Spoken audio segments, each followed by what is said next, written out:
વિદ્યાર્થી મિત્રો, આ વિડીયોમાં જોઈશું ધોરણ 9 ગુજરાતીની વાર્ષિક પરીક્ષાનું મોસ્ટ ઇમ્પોર્ટન્ટ નમૂનાનું પ્રશ્નપત્ર. તો વિદ્યાર્થી મિત્રો, આ પેપરમાંથી મિનિમમ કહેવા જાઓ ને તો તમે 10થી લઈને 20, 25, 26, 30, 40 ગુણ સુધી પૂછાતું હોય છે. તો ખાસ આ પેપર તમારે કરવાના છે. ઓકે, તો સૌથી પહેલાં વિભાગ એ અને બ્લુપ્રિન્ટ આ પ્રમાણેની જ રહેશે. ઓકે, તો એના માટે પણ આ પેપરનો વિડીયો પૂરેપૂરો જોજો.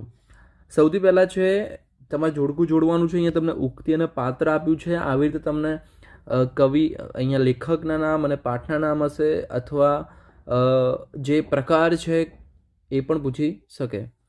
તો પહેલો છે, આપ શું કરશો? બોરડી ઉછેરશો? તો અહીંયા જવાબ આવશે સયાજી રાવ. એને દહીં બહુ ભાવે? તો આ આવશે ઈ અમૃત કાકી. મારો દીકરો મારો 7 ખોટનો બાબુડો, બોલે છે કાશી. ભાઈ ભાવનગર કોઈ દિવસ આવશો ને? તો બોલશે ઘોડે સવાર. ત્યારબાદ ગાંધીજીના પિતાને શેનું દર્દ હતું? ખાલી જગ્યાનું દર્દ હતું. તો જવાબ આવશે અહીંયા ભગંદર. ત્યારબાદ ભારતનો વિચાર વૈભવ ખરેખર અદ્વિતીય છે. ત્યારબાદ માર્કંડી ખાલી જગ્યાના ડુંગરમાંથી આવે છે. જવાબ આવશે વૈજનાથ. બાબુનો મિત્ર દેવલો સ્વર્ગમાં ખાલી જગ્યા બની ગયો. તો શું બની ગયો? દેવાંશી અપ્સરા બની ગયો.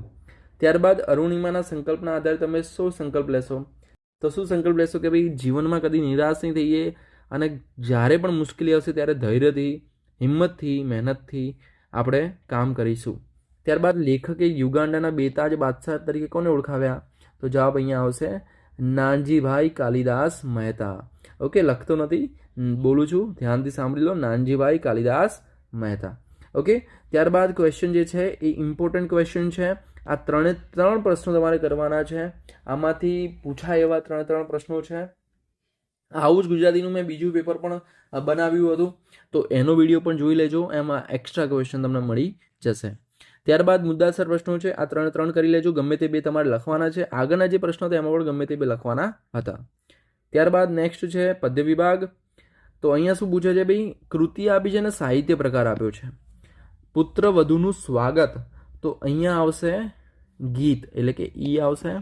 ત્યારબાદ મરજીવ્યા, તો મરજીવ્યામાં આવશે સોનેટ. રસ્તો કરી જવાના, એ શું છે? ગઝલ છે, એટલે અ. તેજમલ, તો જવાબ આવશે અહીંયા લોકગીત. ત્યારબાદ સાંજ સમય સાંભળ્યો, ખાલી જગ્યાથી આવે તો ક્યાંથી આવે? વૃંદાવનથી આવે. ત્યારબાદ શ્રી કૃષ્ણ અને સુદામા ભાઈ કોના ઋષિના આશ્રમમાં ભણેલા? તો જવાબ આવશે અહીંયા સાંદીપની. ખાલી જગ્યાથી ના ડરે એ મોતને ડારી શકે? તો જિંદગીથી ના ડરે, જિંદગીથી જે ના ડરે એ મોતને ડારી શકે. માતાના સ્વપ્નોને દીકરી રાત પડે નિંદરમાં આંજતી. ત્યારબાદ કામ કરે ઈ જીતે, ગીતમાં શેનું મહત્વ પ્રગટ થાય છે? તો જવાબ આવશે પરિશ્રમ.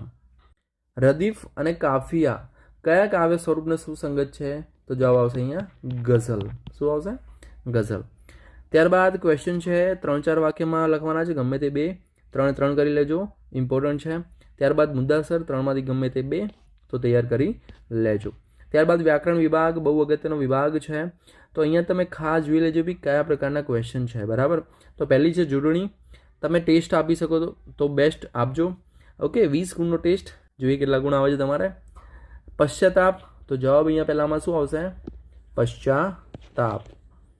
અભિષેક, તો અહીંયા અભિષેકમાં આવશે જોડણી. ત્યારબાદ વાક પ્લસ દાન, શબ્દની સાચી સંધિ જોડો, તો વાગદાન. દ્રવ્યવાચક સંજ્ઞા, તો લાકડું. સમાનાર્થી શબ્દ શોધવાનો છે. હેમ, તો એમનો સમાનાર્થી આવશે સુવર્ણ. ત્યારબાદ પ્રાચીન, તો પ્રાચીનનું સમાનાર્થી શું આવશે? જૂનું. શું આવશે? જૂનું. નીચેનામાંથી કયો પ્રત્યય પૂર્વ પ્રત્યય તરીકે લાગે છે? પૂર્વ પ્રત્યય તરીકે કોણ લાગે છે આમાં ભાઈ? કુ. શું આવશે અહીંયા? કુ. નદી, નદી શબ્દનો લિંગ, તો લિંગ માટે સિમ્પલ યાદ રાખો કે ભાઈ બોલવાનું વાક્ય ભાઈ નદી કેવી છે, નદી કેવું છે એવું તો બોલાય નહીં. નદી કેવી છે તો સ્ત્રીલિંગ આવશે. વર્ણાનું પ્રાસનું કયું ઉદાહરણ નથી ભાઈ? તો આમાં જે વર્ણાનું પ્રાસનું ઉદાહરણ નથી તે છે મહારાજ મીઠા લીંબુ જેવા બોરને જોઈ રહ્યા. રોક કળ શબ્દનો સમાસ, તો દ્વંદ્વ સમાસ આવશે. ઓકે, ત્યારબાદ નેક્સ્ટ છે વિશેષણ શોધી તેનો પ્રકાર જણાવવાનો છે. તો અહીંયા પિતાજીના હાથમાં મૂકી, બરાબર. તો પિતાજીના વિશેષણ શું આવશે? પિતાજીના હાથમાં, એટલે જવાબ આવશે અહીંયા સંબંધ વાચક. શું આવશે? સંબંધ વાચક વિશેષણ. ત્યારબાદ નીચેના વાક્યમાંથી સર્વનામ શોધીને તેનો પ્રકાર જણાવો.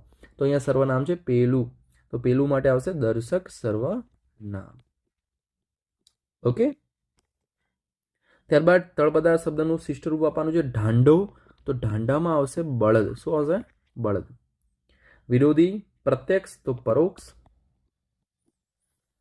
ત્યારબાદ કાળ બતાવવાનું છે. મારડમાં હું મગફળીના સોદા માટે ગયો હતો, એટલા માટે આવશે ભૂતકાળ. ઓકે.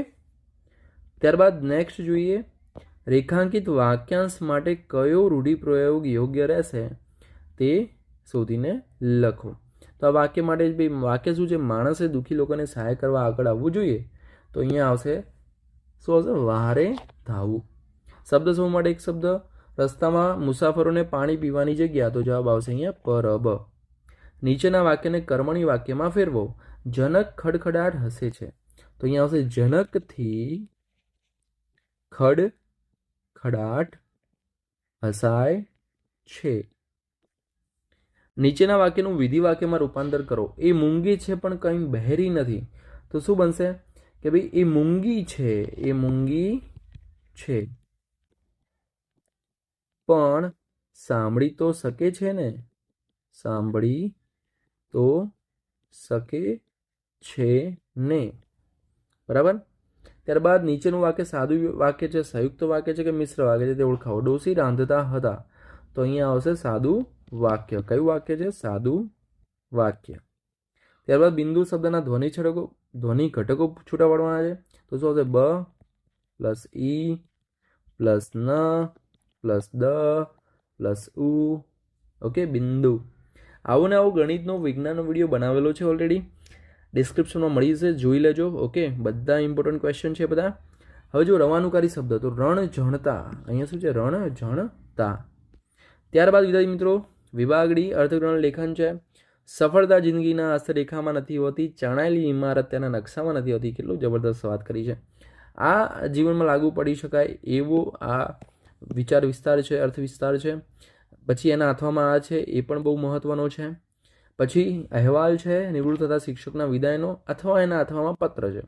તમે ગમે તે એક કરી શકો તૈયાર, અહેવાલ અથવા પત્ર. ત્યારબાદ ગદ્યખંડ અને એના હાથમાં હશે આવો પ્રશ્ન કાવ્યના આધારિત. તમારે બંનેમાંથી ગમે તે એક તમારે લખવાના રહેશે. 4 ગુણનું છે. ઓકે. આ જે છે ને ક્વેશ્ચન આઈ થિંક મેં લાસ્ટ જે પેપર છે એમાં આપેલું છે જવાબ. બરાબર. તો બહુ સરસ છે, તમને આવડે એવું છે, એટલા માટે આપણે બહુ ટાઈમ નહીં લઈએ આમાં. ઓકે. તો જોઈ લેજો, એવું તો વિડીયો પોઝ કરીને વાંચી શકશો. ત્યારબાદ આ પોએમમાંથી કાવ્યમાંથી પ્રશ્નનો જવાબ લખવાના છે. ઓકે. ત્યારબાદ છે નિબંધ. આ નિબંધ 3 એટલા મોસ્ટ ઇમ્પોર્ટન્ટ, ભાઈ આમાંથી એક નિબંધ હોવાના ચાન્સીસ મતલબ કહેવાય કે 90+ છે. આ 3 નિબંધ કરી લેજો. ઓકે. 3માંથી એક હોવાની શક્યતા પૂરેપૂરી છે. બરાબર. તો વિદ્યાર્થી મિત્રો ઓલ ધ બેસ્ટ એક્ઝામ માટે. આ પેપર ખાસ કરીને જજો. મિનિમમ મારા મતે 10થી લઈને 25, 30, 40 ઇવન 50 ગુણનું પણ પૂછી શકે. તો એટલા માટે અલગ અલગ સ્કૂલના અલગ અલગ પેપર હોય, અલગ અલગ સંકુલના અલગ અલગ પેપર હોય, એટલા માટે અલગ અલગ મતલબ હોય કે ભાઈ 10 ગુણનું પૂછે, કાં તો 20 ગુણનું પૂછે, કોઈ સ્કૂલમાં 40 ગુણનું પણ પૂછી લે. ઓકે. એના માટે આપણે ખાસ આ પેપર એકવાર જોઈને જવાનું છે, જેથી તમારી તૈયાર કમ્પ્લીટ થઈ જાય. તો બધા મિત્રો ફરી મળીએ નેક્સ્ટ વિડીયોમાં. ત્યાં સુધી good bye, take care, all the best.